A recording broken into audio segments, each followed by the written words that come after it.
ሰላም ከመይ ትውዕሉ ክብራ ሰማዕትና ዛሃር ሚድያዩ ኣርሰ ዜናታት ብምቕዳም ንሎማ ዓርቢ 9 መስከረም ዘዳለናዮም ሓፀርቲ ዜናታት ሃገራት ኖርዲካ ስዒብና ክነቕርበልኩም ኢና ንምክትታልኩም ንዕድም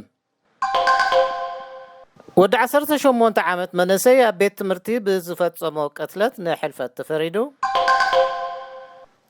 ድሕሪ ምርጫ ቅልጡፍ ምስረታ መንግስቲ ክህሉ ትፅቢት ከም ዘለዎ ኣፈኛ ባይቶ ገሊጹ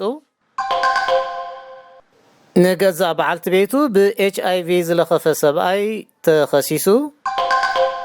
ኣርስተ ዜናታት ክትሰምዑ ጸኒሕኩም ክብራት ሰማዕትና ዝርዝራት ይቕጽል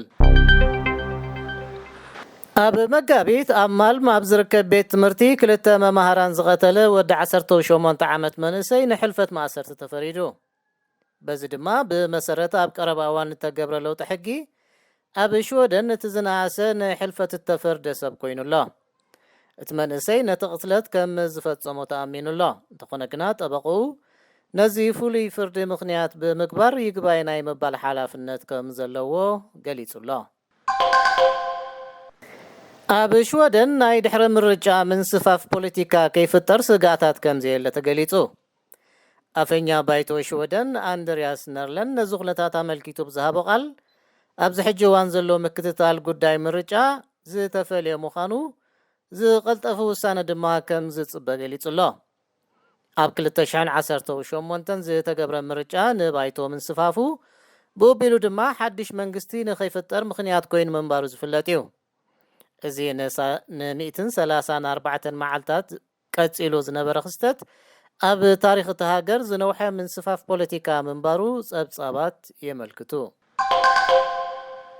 ኩባንያታት ፀዓት ምስ ዓማዊለን ዝኣተወኦ ናይ ውስን ዋጋ ውዕላት ክስርዛ ምውሳንን ከቢድ ነቐፌታ ይውርደለን ምህላው ተገሊጹ እንተኾነ ግና ሚኒስተር ዕዳጋታት ፋይናንስ ማክስ ኣልጋር ነዚ ኣመልኪቱ ብቕድሚ ትማር ረቡዕ ኣብ ዝሃቦ ጋዜጣዊ ዋዕላ እዚ ኩነታት ክንድቲ ዘሻቕል ዘይምዃኑ ከምዚ ዝበለ ስጉምቲ ዝወስዳ ዘለዋ ኩባንያታት ከዓ ብቁፅሪ እተን ዝወሓዳ ምዃነን ኣመልኪቱ እዘና ኾነ ዘን ኩባንያታት ዝኣተወ ውዕል ብኸምዚ ስርዛ ምህላውን ዓብዪ ውርደት እዩ ክብል መራሒ ሰልፊ ሊበራል ዮሃን ፐርሾን ዘሊፍዎን ኣሎ ምስ ሃርሜኒ ሚድያ ኢኹም ዘለኹም ክብራት ሰማዕትና ኣብ ሆግላንደት ኖርዌይ ኣብ ክልሊ 4 ዝርከብ ሰብኣይ ንገዛ በዓልቲ ቤቱ ብቫይረስ ኤችአይቪ ብምልካፉ ተኸሲሱ ንሱ ካብ 2013 ሒዙ ንበዓልቲ ቤቱ ካብቲ ቫይረስ ናፃ ኢሉ ብምሕሳው ዘይውሕስ ፆታዊ ርክብ ምፍጻሙ ጋዜጣ ሃግሱንድ ኣቪስ ኣቃሊዓ ንሱ ኣብ 2014 በቲ ሕማም ከም ተለኽፈ እንተኾነ ግና ካብቲ ሕማም ብምድሓኑ መከላኸሊ ምጥቃም ኣድላይ ኮይኑ ከም ዘይተሰምዖ ንበዓልቲ ቤቱ ምሕባሩ ኣብቲ ክሲ ተጠቒሱሎ እዚ ሰብኣይ ንዓንቀጽ 237 ሃ ገበናዊ ሕጊ ብምግሃሱ ክሳብ 6 ዓመት ማእሰርቲ ይጽበዮ ምህላው ኖርዌይ ቱዴይ ንቤት ፍርዲ ወረዳ ሳንሆርላንድ ብምጥቃስ ጸብጺባላ ኣብ መወዳእታ ኣብዚ ወቕቲ ሳመር ሳቫባርድ ዝወዓየ ኩነታት ኣየር ከም ዘጋጠማ ተገሊጹ ካብ ወርሓት ሰነ ክሳብ ናሓሰ ኣብ ማዕርፎ ነፈርቲ ስቫልባርድ ዝነበረ መጠን ሙቐት 7.4 ዲግሪ ሴንቲግሬድ ምዃኑ እዚ ድማ ኣብ 2020 ምስ ዝነበረ መጠንን ክወዳደር ብባዶ ነጥቢ 2 ዲግሪ ሴንቲግሬድ ከም ዝልዕል ጋዜጣ ሳቫልበርደን ፖስት ገሊጻ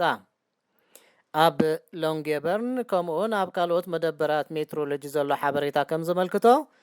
እዛ ወቕቲ ሰመር እታ ዝወዓየት እያ ነይራ ክብል ነባር ተመራማሪ ትካል ሜትሮሎጂ ሸቲል ኢሳክሰን ገሊጹሎ ኣብ ዝሓለፈ 30 ዓመታት ብማእከላይ ገምጋም ወቕቲ ሳመር ሎንግሬርን ብ2 ዲግሪ ሴንቲግሬድ እናወዓየ መጽእ ምህላው ኢሳክሰን ወስጅሁ ገሊጹሎ ካብ 1991 ክሳብ 2020 ኣብ ዘሎ 10 ዓመታት ማዕርፎ ነፈርቲ ስቫልባርድ ዝነበረ ማእከላይ ኩነታት ኣየር 5.5 ዲግሪ ሴንቲግሬድ ክኸውን ከሎ ኣብ ዝሓለፈ 10 ዓመታት ግና እቲ መጠን ሙቐት ናብ 6.4 ዲግሪ ሴንቲግሬድ ከም ምባሉ ጸብጻባት ትካል የመልክቱ እምበር ክብራት ሰማዕትና